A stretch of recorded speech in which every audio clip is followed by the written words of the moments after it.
throughout all of human history, without any exception, ever once, you could never get any information directly from the central nervous system. It was all peripheral nervous system information, right? Whether it's expression or language or galvanic skin response or heartbeat or whatever it is.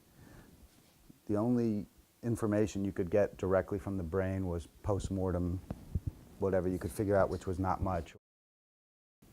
And now, for the first time, you can completely bypass the peripheral nervous system and get interesting information directly from someone's brain, including information they have not disclosed and may not want to disclose. And I think that's a game changer, though some of the people that argue with me don't think it is particularly. I think it is. Let's imagine the courts finally decide that neuroimaging is reliable and valid enough to use. Then you come up against some other questions about privacy and other things. And let's look at one, the Fifth Amendment problem. So the Fifth Amendment, as some of you know and most people don't know, is not about self-incrimination alone.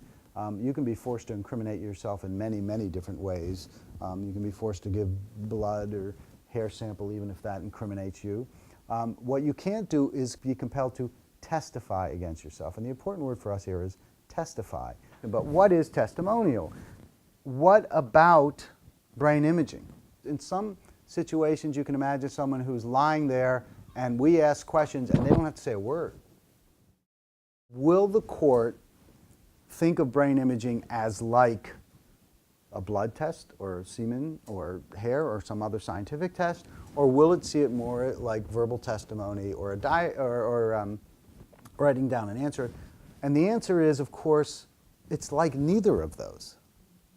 It is neither of those. It is a new category of information that the courts will have to decide what it is.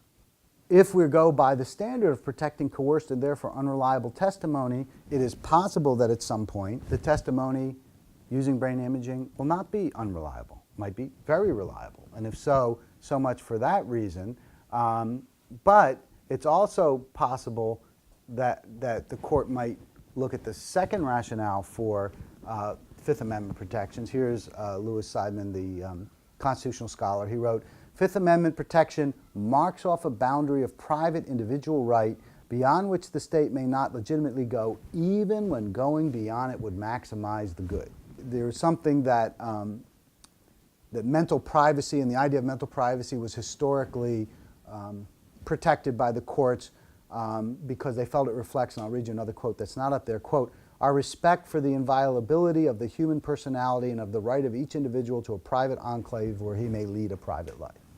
So if my right to privacy means anything at all, it must mean a right to the contents of my mind, and it must mean a right to prevent the state from peering into my brain, even with a court order.